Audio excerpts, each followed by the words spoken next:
আসসালামু আলাইকুম গাইস, কেমন আছেন আপনারা সবাই? আপনাদের জন্য আমি আজকে একটা কচুর শাকের কচুর ডান্ডি রেসিপি নিয়ে আসছি। কচুর তো দেখুন, চিংড়ি মাছ দিয়ে কচুটা রান্না করবো। প্রথমে এখানে আমি কিন্তু বেশি করে কটা রসুন আর পেঁয়াজ দিয়ে দিলাম। দিয়ে যখন হালকা লাল হয়ে আসছে তখন আমি এখানে 2 চামচের মতন আদা রসুন বাটা দিয়ে দিলাম। বেশি করে কটা কাঁচামরিচ ফেলে দিয়ে দিছি। 1-1.5 চামচের মতন ধনিয়ার গুঁড়া দিয়ে দিলাম। 1 চামচ হলুদের গুঁড়া দিয়ে দিলাম স্বাদ মতন। এখানে আমি দেখুন মরিচের গুঁড়ো দিয়ে দিলাম 1 চামচ, আর স্বাদ মতো লবণ দিয়ে দেবো। তো দেখুন এখানে সব কিছু দেওয়া হলে একটু পানি দিয়ে দেবো।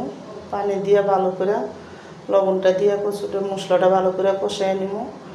আর এখানে কিন্তু দেখুন পানিটা দিচ্ছি যাতে মশলাটা না পুড়ে যায়, এই জন্য দিয়ে কিন্তু এখানে একটা তেজপাতাও দিব আমি চিরা।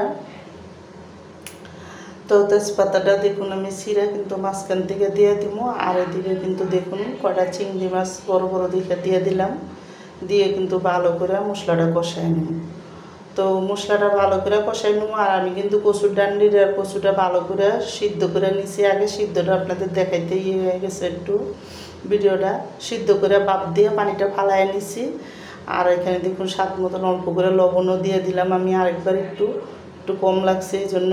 দিয়ে কিন্তু মশলাটা ভালো করে কষায় দেখুন কচুটা আমি এখানে দিয়ে দিলাম। তো কচুটা কিন্তু করলাম ভালো করে আগে একটু সিদ্ধ করে বাপ দিয়ে পানিটা ফালাই নিছি। এখন এই কচুটা সুন্দর করে এই মশলার সাথে ভালো করে মিলাই ডাইকা তো কচুটা রান্না করবো যতক্ষণ পানিটা না শুকায় ততক্ষণ। তো আমার এই কচু দিয়া চিংড়ি মাছের রেসিপিটা যাদের পছন্দ তারা লাইক সাবস্ক্রাইব দিয়েন। প্লিজ আমার ভিডিওটা আপনারা বেশি বেশি শেয়ার করে দিন আর সাবস্ক্রাইব করে দিন। আর কতদিন ভিডিও দিতে পারি নাই, সবাই ভিডিওটা দেখেন। তো দেখুন কচুর শাকটা কিন্তু ভালো করে একটু আমি বাইঙ্গাও দিলাম যাতে সুন্দর করে বাইঙ্গা ভিতরে মশলাটা ঢুকে যায়। তো এই জন্য একটু ভালো করে আধা ভাঙ্গা করে দিছি, যে ডান্ডির একটু মোটা মোটা আসলো ওটিরে। তো এই কচুটা কিন্তু খাইতে অনেক মজার, মিষ্টি মিষ্টি লাগে। কচুটা কোনো গলা চুলকায় নেই। তো দেখুন এখানে কিন্তু আমি সুন্দর করে যখন কচুটা একটা মাখা মাখা মানে একটা বুনা বুনা হয়ে গেছে তখন আমি নামাই দেবো এক ফুটো যাতে পানি না থাকে। তো কচুটা যখন ভিতর থেকে আদা লাল লাল হয়ে যাব তখন কিন্তু কচুটা রান্না আমার শেষ হয়ে যাব। তো দেখুন এদিকে ভালো করে কিন্তু আমি গুটে কচুটা রান্না করে লেছি। আর এই কচুর শাকটা খাইতে কিন্তু অনেকই মজা লাগে।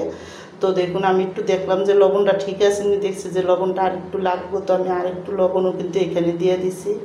দিয়ে কিন্তু দেখুন ভালো করে কচুর শাকটা কিন্তু আমার হয়ে গেছে। আর হওয়ার সময় কিন্তু আমি একটু ধনিয়া পাতা দিয়ে দিলাম যাতে সুন্দর একটা গ্রান হয়। ধনিয়া পাতাটা দিয়ে কিন্তু কচুটা আর একটু মিলাই দিলাম ভালো করে। তো ভালো করে মিলাইয়া কচুটা কিন্তু দেখুন একটা সুন্দর যখন তেল তেল ছেড়ে দিছে তখন আমার কচুটা রান্না শেষ হয়ে গেল।